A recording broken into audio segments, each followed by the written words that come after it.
ভারত থেকে দল গোছাবেন? দিল্লিতে শেখ হাসিনার সঙ্গে জয়ের সাক্ষাৎ। চীন সফরে বিএনপির উচ্চ পর্যায়ের প্রতিনিধি দল, নেতৃত্বে মির্জা ফখরুল।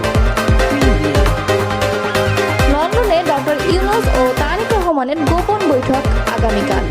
নির্বাচনই এখন প্রধান এজেন্ডা।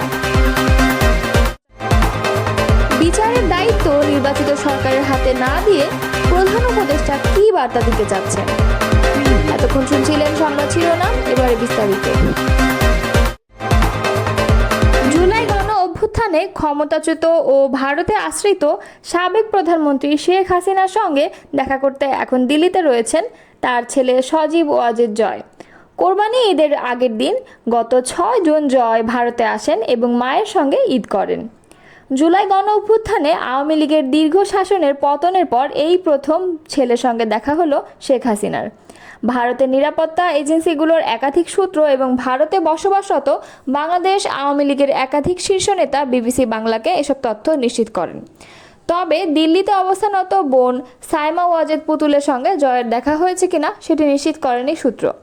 বিবিসি বাংলার প্রতিবেদনের অনুশিরোনামে সজীব ওয়াজেদ জয় ভারতে অবস্থান করে সেখানে পলাতক আওয়ামী লীগের নেতাদের সঙ্গে যোগাযোগ এবং দলীয় কার্যক্রম চালাবেন কিনা এমন একটা প্রশ্ন উঠেছে। তাতে বলা হয়, জয়ের এই সফর যতটা না রাজনৈতিক তার চেয়ে বেশি পারিবারিক।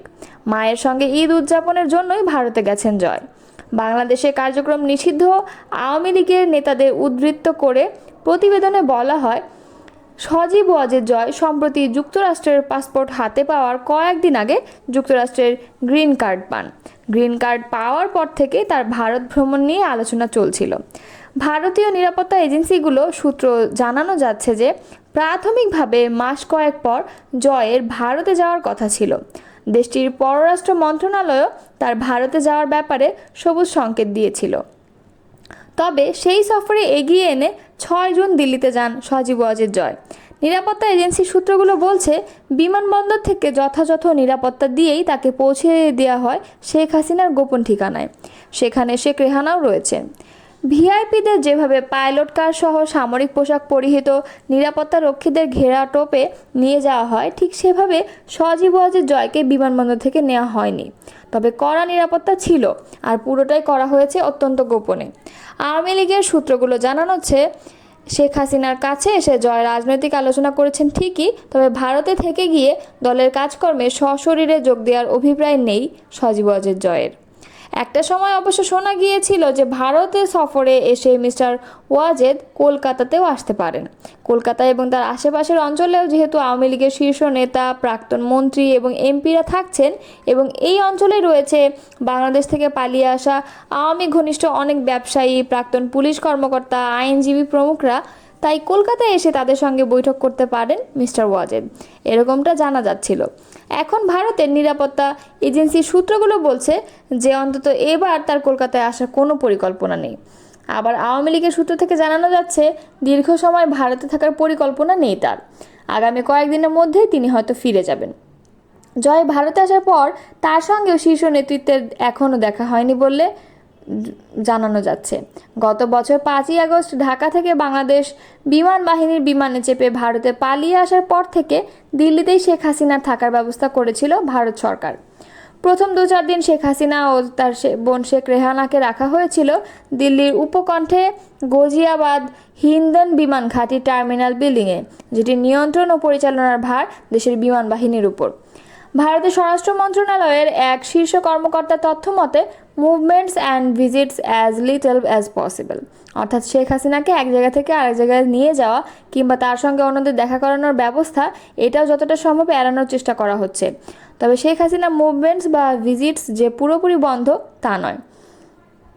বিএনপির মহাসচিব মির্জা ফখরুল ইসলাম আলমগীরের নেতৃত্বে দলটির একটি উচ্চ পর্যায়ের প্রতিনিধি দল চলতি মাসের শেষ দিকে চীন সফরে যাচ্ছেন। চীন সরকারের আমন্ত্রণে এই সফর অনুষ্ঠিত হতে যাচ্ছে বলে নিশ্চিত করেছেন বিএনপির মিডিয়া সেলের সদস্য সাইরুল কবির খান। জানতে চাইলে সাইরুল কবির খান ঢাকা পোস্টকে জানান, বিএনপির মহাসচিব মির্জা ফখরুল ইসলাম আলমগীর নেতৃত্বে একটি উচ্চ পর্যায়ের প্রতিনিধি দল চলতি মাসের শেষে চীন সফরে যাবেন। সফরটি হচ্ছে চীন সরকারের আমন্ত্রণে, তবে বিএনপির পক্ষ থেকে সফরের নির্দিষ্ট তারিখ, অংশগ্রহণকারী সদস্যদের তালিকা এবং সফরের বিস্তারিত কর্মসূচি এখনও আনুষ্ঠানিকভাবে প্রকাশ করা হয়নি। সফরকালে চীনের কমিউনিস্ট শীর্ষ নেতাদের সঙ্গে বৈঠক, দ্বিপাক্ষিক সম্পর্ক উন্নয়ন এবং রাজনৈতিক অভিজ্ঞতা বিনিময়ে বিষয়গুলো গুরুত্ব পাবে বলেও জানান বিএনপি নেতারা আরও বলেন, এই সফরের মাধ্যমে বিএনপির আন্তর্জাতিক মিত্র চীনের সঙ্গে সম্পর্ক আরও জোরদার করা হবে। বিশেষ করে সাম্প্রতিক বছরগুলোতে চীন বাংলাদেশ সম্পর্ক নতুন মাত্রা পেয়েছে। বাংলাদেশের অন্যতম বৃহৎ উন্নয়ন সহযোগী হিসেবে পাশে রয়েছে চীন। ফলে দলগত ও আগামী দিনে বিএনপির রাষ্ট্র ক্ষমতায় আসলে চীনের সঙ্গে সম্পর্ক উন্নয়নে এই সফর কাজে লাগবে। এপ্রিল নয়, ফেব্রুয়ারির প্রথমার্ধেই তারিখ নিয়ে সমঝোতা হতে পারে। আলোচনা ব্যর্থ হলে কঠিন সংকটে পড়বে দেশ।